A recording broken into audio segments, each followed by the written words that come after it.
বিদ্যে বোঝাই বাবু মশাই চড়ি শখের বোটে মাঝিরে কন বলতে পারিস সূর্যি কেন ওঠে, চাঁদটা কেন বাড়ে কমে, জোয়ার কেন আসে? বৃদ্ধ মাঝি অবাক হয়ে ফেল ফেলিয়ে হাসে।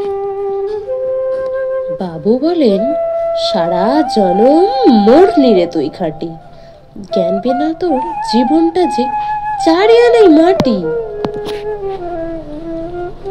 খানিক বাদে কহেন বাবু, বল তো দেখি ভেবে, নদীর ধারা কেমনে আসে পাহাড় হতে নেবে? বলতো কেন লবণ পোড়া সাগর ভরা পানি? মাঝি সে কয়, আরে মশাই অত কি আর জানি। বাবু বলেন, এই বয়সে জানিস নে তাও কি, জীবনটা তোর নেহাত খেলো অষ্ট আনাই ফাঁকি। আবার ভেবে কহেন বাবু, বল তো রে বুড়ো, কেন এমন নীল দেখা যায় আকাশের ওই চূড়ো? বল তো দেখি সূর্য চাঁদে গ্রহণ লাগে কেন?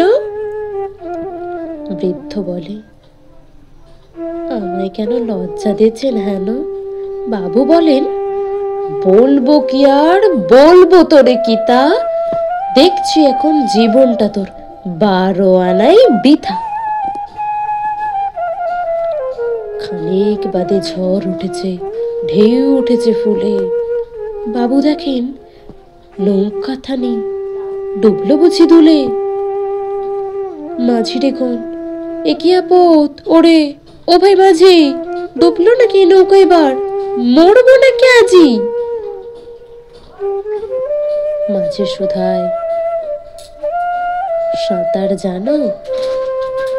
মাথা নাড়েন বাবু। মূর্খ মাঝি বলে, মশাই এখন কেন কাবু, বাঁচলে শেষে আমার কথা হিসেব করো পিছে, তোমারা দেখি জীবনখানা 16 আনাই মিছে।